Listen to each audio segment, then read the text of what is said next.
hello लोगोफोर बरायबाय बड जब इनफो अफिशियल यूट्यूब चेनेलाव लेटेस्ट आपडेट फैदों एसएससी निफ्राय गोबां आपडेट फैदों बेनो जाबाय टेस्ट पास 10 पासफोरनि थाखाय लेटेस्ट आपडेट स' नोंथांमोना जायफ्रा एसएससी एसडी कनस्टेबलनि पिएचडि नेगासिनो दङ बे थाबैनो जानो हागौ आरो लोगोसे नोंथांमोना लास्ट वीक एप्रिलाव एडमिट मोननो हागौ दा बेखौ दोनथ'नानै दानिया बे लेटेस्ट आपडेटआ मानि थाखाय फैदों जों बेखौ नायनोसै दा नोंथांमोना भिडिअ नायनानै मोजां मोनोबा लास्टआव जायफ्रा गोदानै फैदोंमोन चेनेलाव साबस्क्राइब खालामना लानो हागोन बेबायदि लेटेस्ट आपडेट मोननाय एसएससी एसडी इन्डियान आर्मी बेनिफ्राय आसाम पुलिस थ' इन्डियान आर्मी गोबां कमेन्ट्स खालामो जेबो गैथ'वा दायो दा जों बे लेटेस्ट आपडेटखौ नायनोसै फैदो जों बेयाव क्लिक खालामनाय लोगो लोगो मोनसे नटिस फैदों बेनो जाबाय जोंहा दिल्ली पुलिस जाय नोंथांमोना दिल्ली पुलिसआव वेटिंआव दङमोन फाइनालि नोंथांमोनाबो पास जाबाय एबा नोंथांमोनाबो फाइनाल रिजाल्टआव क्वालिफाइड जाबाय दा नोंथांमोना बे 5690 भेकेन्सिस जेरावनोखि नोंथांमोना फाइनालि सेलेक्टेड मोनदों बेयाव सेलेक्ट जाबाय आरो बे एप्लाइआ 2020 आव जादोंमोन दासिम बिनि रिजाल्टआ क्लियार जायाखैमोन नाथाय दिनै फाइनालि जाबाय थ' नोंथांमोना एपइन्टमेन्ट मोननाय जासिगोन दिल्ली पुलिसआव दा दिल्ली पुलिस एप्लाइ खालामा नोंथांमोना बेसेबां क्वालिफिकेसन नांगौ थ' जायफ्रा मिथिया बेयाव एचएस पास नांगौ पार्सेन्ट नाङा जायखिजाया हौवाफोर हिन्जावफोर एप्लाइ खालामनो हायो आरो आपकामिंआव 15,000 भेकेन्सि थागोन बादि होनगासिनो दङ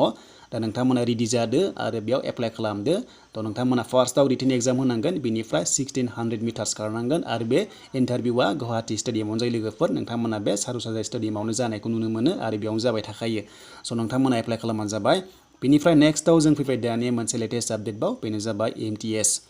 थ' जायफ्रा MTS एबा हाबिलदाराव एप्लाइ खालामनो सानदों बिनि लास्ट डेटआ 30 एप्रिलसिम आरो बोरै एप्लाइ खालामो बिनि सायाव नोंथांमोना भिडिअ नायाखैबा डिसक्रिप्सनाव मोनसे भिडिअ दङ बेयावनो नोंथांमोना थांनानै नायनो हागोन गासैबो डिटेलखौ बे बुंनाय बादिब्ला लास्ट डेटआ बाराया बेखायनो थाबनो एप्लाइ खालामनो होदों आरो एग्जामा थाबैनो जागोन दा एग्जामा लोगोफोर नोंथांमोना फार्स्टआव अनलाइन जागोन बिनिफ्राय बे अनलाइनाव पास जायोबा आरो टायार 2 थायो जेरावनोखि नोंथांमोना गाव गावनि बर' रावजोंनो लिरनो मोनो अके थ' नोंथांमोना गाव गावनि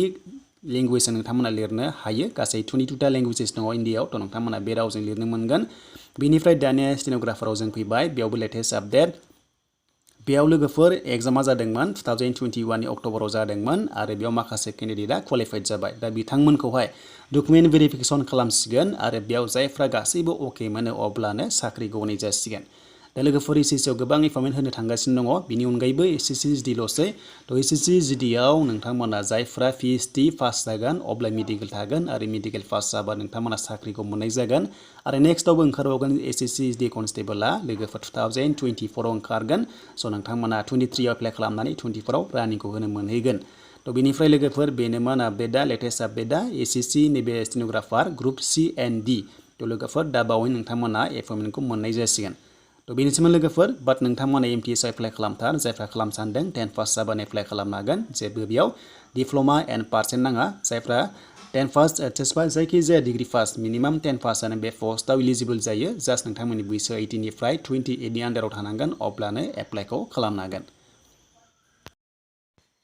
दा बेनिसिम लोगोफोर बेनिफ्राय आसाम पुलिसनि जेबो आपडेट गैथ'वा रिजाल्टनि बागै एन्ड इन्डियान आर्मिनि दासिमबो रिलिनि बागै आपडेट फैयाखै बाट टिए आर्मिया थाबैनो जानो हासिगौ तेजपुर साइडआव थ' नोंथांमोना आपडेटखौ होगोन जेब्लानोखि मोनो दा बेनिसिम लोगोफोर लेटेस्ट आपडेट एसएससि